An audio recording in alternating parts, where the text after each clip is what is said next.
my name's Aaliyah and welcome to the Birth Nerd Book Club.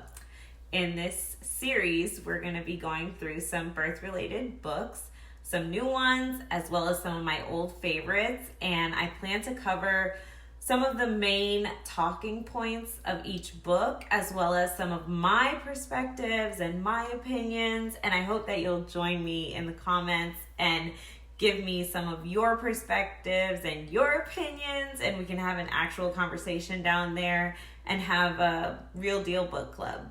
This first book is a new release by Henci Goer called Labor Pain, What's Your Best Strategy? Get the data, make a plan, take charge of your birth. She is also the author of Optimal Care in Childbirth, The Case for a Physiologic Approach, The Thinking Woman's Guide to a Better Birth, and Obstetric Myths and Research Realities. In this video, I will be discussing the preface and chapters 1 and 2. So some of my initial thoughts going into this book were more like questions. Like, will she address the fact that some people just have pain-free labors? And so that's a possibility. Will she talk about actual what is labor pain? And the other question will be, how helpful would this book be to someone birthing outside of the hospital setting? In the preface, she emphasizes the importance of women having agency and autonomy over their birth. And she goes into how she used her passion for that itself. As a doula, she found that, and she used her passion for that to dive into the research around birth. She explains how data about birth is different from opinion and more difficult to find. And I like how she touches on the problems with going with the flow in birth, aka not making choices, and the importance of birth plans. Moving on to chapter 1, she says she's going to discuss all the options because she feels like it's important for women to know all the options. And then that makes me question all the options except what? Because most people always forget the option of nothing. And she talks about how she wants to be transparent and how she can't decide anything for you and she won't judge you. And she also won't judge how you feel pain, which I'm not judging how anyone feels pain. And she encourages you to form your own judgments around the information that she's presenting. She explains that there will be these sections called the deeper dives, and I'm wondering if that means that she'll get into some of the lesser known facts about labor and pain and labor pain and how your hormones affect it and how the hospital affects it and how the medication that you could be given also affects it and how everything kind of works together. I really wonder if that's what the deeper dive is.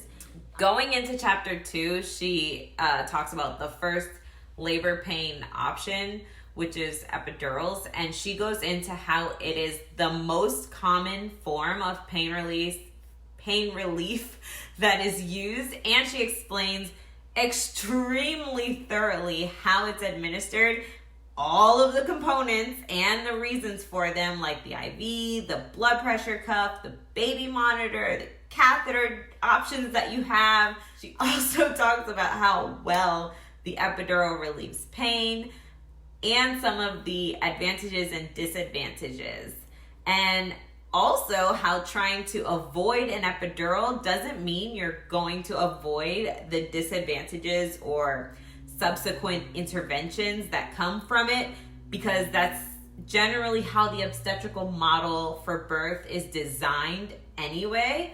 I'm going to quote a little bit here. She states that the reasons being the belief in the harmlessness of cesarean surgery or an easy C-section is better than a hard vaginal delivery, economic incentives, and she includes a description of defensive medicine, which is their fear of liability and as well as the convenience of it. She explains how The deeper dive is supplemental information and how it's in the PDF, which I didn't know was free, which I will link below. The PDF goes into all of the problems with the research and how epidural affects your labor because it turns it into a medical process controlled by medical staff instead of you. And the many side effects, the possible problems it may cause, and how it even affects postpartum and baby's condition. It includes a little bit about how it affects mother-baby bonding as well. I personally don't like that she didn't even mention that there does not have to be pain in labor. It isn't inherently painful. You may never experience pain in labor, or that there are actually non-medical techniques to manage your perceived pain if you have that in labor. I'm hoping she will state at least some of these things later in the book. So yeah, let's chat in the comments. I hope you guys also are reading along at this point or choose to start reading along. I want to know about your labors if you've had one. I want to know how you've supported labors if you are in the doula birth worker role when it comes to pain and pain management, or even epidurals. Did you get an epidural? Did you love it? Did you hate it? What is your opinion about that? Let me know, and I'll be back next week with part 2. I think we'll cover the next 2 options she gives, and see if that will help me like wrap it up, or if we'll need a part 3. So stay tuned. I am so glad that you joined me for our book club. I hope that you either purchased the book or listen to it on Audible. It is a really useful resource for pretty much anyone who has any involvement with medical birth or medicalized birth. I will say I don't think it will be helpful for people who specialize or are only interested in home birth so far. And after looking through some of the contents, I'm just going to go with it's probably not going to be the most helpful for out-of-hospital birth situations. But if you are in that umbrella of like supporting birth or just interested in birth in any way, I think it would be fun for you to learn about the information she is giving. Otherwise, the free PDF I am linking down below, and I hope that we can continue this conversation. If you have some suggestions for other books you want to read through, if you want to hear my perspective on, I think I have a pretty unique perspective being a birth worker as well as being a woman who has given birth both in the hospital as well as I've had 2 free births at this point. So yeah, let me know what you think. Please like the video. Please comment. I really want to talk to you all and build some community here. And subscribe for more and to know when the next video comes out. Thanks.